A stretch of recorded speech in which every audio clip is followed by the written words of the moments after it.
Do we finally have gameplay of TNA Impact Wrestling, the video game number 2? Well, kind of.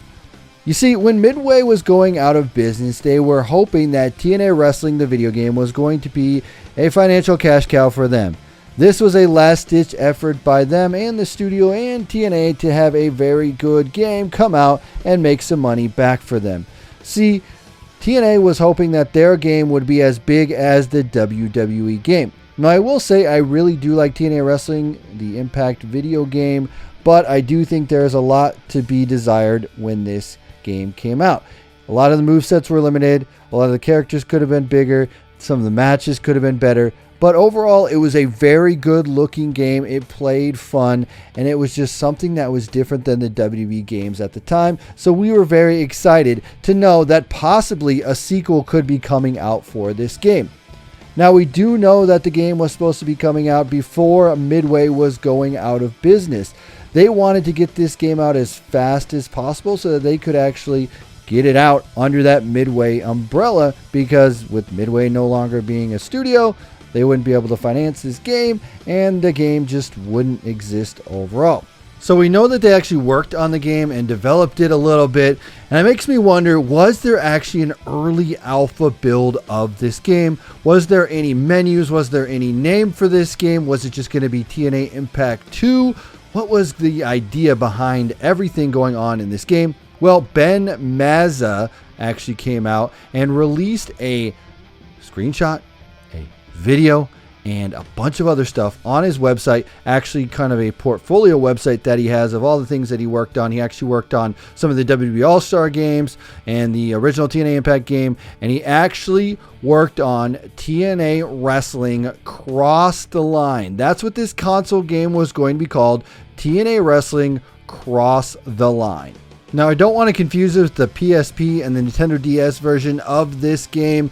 That is a completely different game. Basically, that game was just the TNA Impact game ported to handheld devices, so it was the DS and the PSP. There were a few new wrestlers added, such as Mick Foley, Consequences Creed, and they removed Christian Cage from that game. Hulk Hogan was actually in the game in the Nintendo DS version, but he's not in the PSP version of the game, and that got mixed reviews. I mean, it was made by South Peak Games, which acquired Midway Games' video game license from TNA in 2010 after the company went under, but that is not the game we're talking about. We're talking about a console exclusive game here, and that is TNA Impact Cross the Line.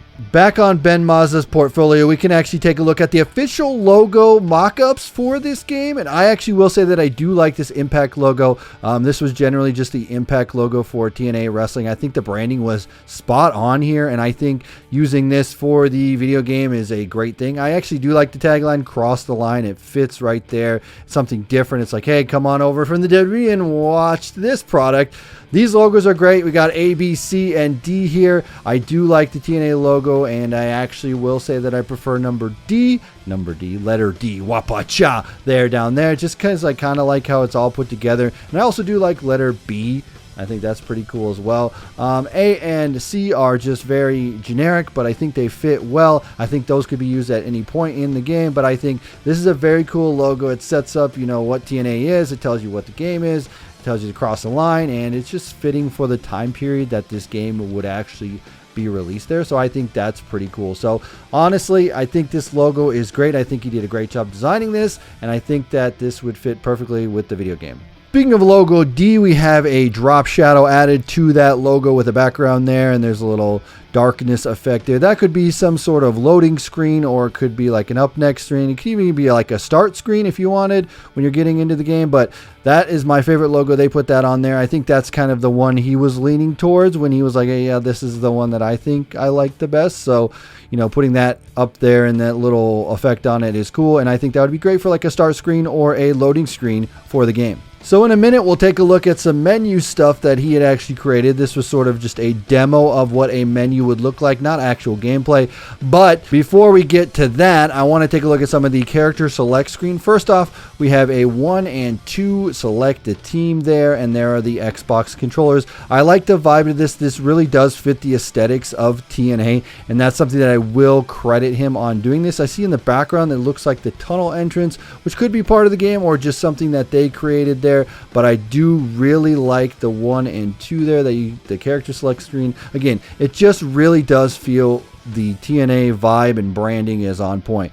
And then after that, we actually see the characters that are here, and we see that there looks like there is 58 characters, and I'm not sure if that's an accurate number for this game, but it looks like 58 characters are going to be in the game. You can see 31 of 58 is Sting there, and then 2 of 58 is Samoa Joe. These renders are really good and high quality. That's the first thing I will say about the Impact Wrestling game. If you just look at it on face value, just on the surface, is the graphic quality was awesome.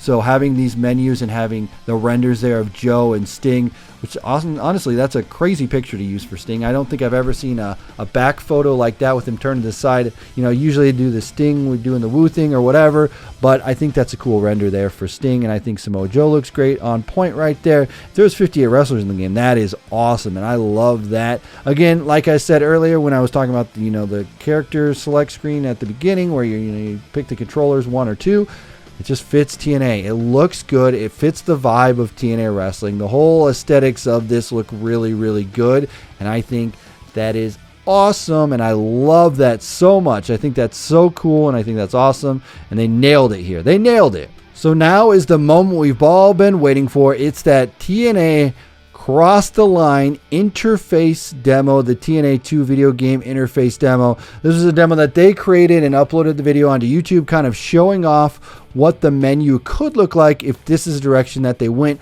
for the game. Honestly, I think this is very, very cool. So I wanted to show it off here and take a look there. There's a TNA logo coming in, and if you look in the bottom, you saw the X Division type logo on the ground. That's the X behind the TNA thing. I always thought that was really cool how they used that TNA thing with the little thing behind the TNA letters as like the X Division logo, and I think that's really cool. That's on the ground there, and then it fades in. There's lights up there, and Samoa Joe's on the screen, and Sting is up there as well. They must have just used Samoa Joe and Sting because they were like probably one of the first 2 confirmed wrestlers for that. One of the cool things is Bound for Glory looks to be their story mode that they were going to go for here, which I think is really, really cool. Just call it Bound for Glory and see where that takes you. It's a cool little single player experience. We also have the Create a Wrestler is featured there at the top. We have an exhibition match.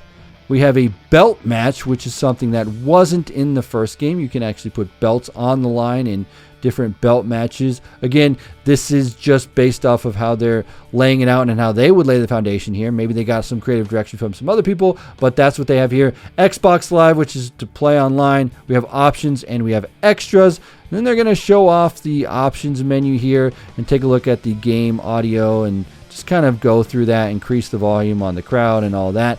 Basically just showing off what the UI would look like when you get into this and try to adjust some of those meters and get into the game and play it out. I think they show off the transition here at the end when they fade to black, which is cool. And I think, honestly, this is a slick overlay. I like the idea of Bound for Glory as a game mode. I like the idea of Create a Wrestler, Exhibition, Belt Match, Xbox Live, all that stuff. I don't know if I'd put Belt Match as its own thing, but maybe there was something different with Belt Match that they had. Maybe they were just given direction, hey, we're going to have a belt, belts defended in this game, so we want to put that in here. But honestly, I think this is a very slick menu. I said it earlier, but I will say it again. I love the aesthetics of this. They nailed it here, making you feel like it was TNA Impact Wrestling and TNA Impact Wrestling 2, just upping the ante here. I would have loved to play the King of the Mountain match. Just would have made it so much more fun to have that new match type in the game, but we don't know. We don't know. All we know is that we have this concept menu, I guess, interface demo. If this really is what it was going to be, I think this is really, really cool. I don't know if they actually had any build of wrestlers or anything. I mean, you could import the wrestlers from the first game. I think, you're going to start with them as a base. When you're starting a new game, right, you would just go off the previous game and use those wrestlers as a base. So Sting and Samoa Joe would be a fine pair to have for a demo there and have them match up here. Whether they're going to actually have any gameplay or not, I don't know if that's ever going to be put out. As far as I know, there is no actual match play, gameplay, demo, any of that. All I know is that we finally do see what the menu concept interface could have been for this game. TNA Impact 2, the video game, across the line. We're looking at it. Shout out to Ben Mazza for putting all this out on his website. I'll link that in the description below if you guys want to go check that out. And I am very excited because there's some other stuff that he has that I want to take a look at. But anyway, guys, let me know what you think in the comment section below. Were you hyped for this? Did you want to see this game come out? Because I did.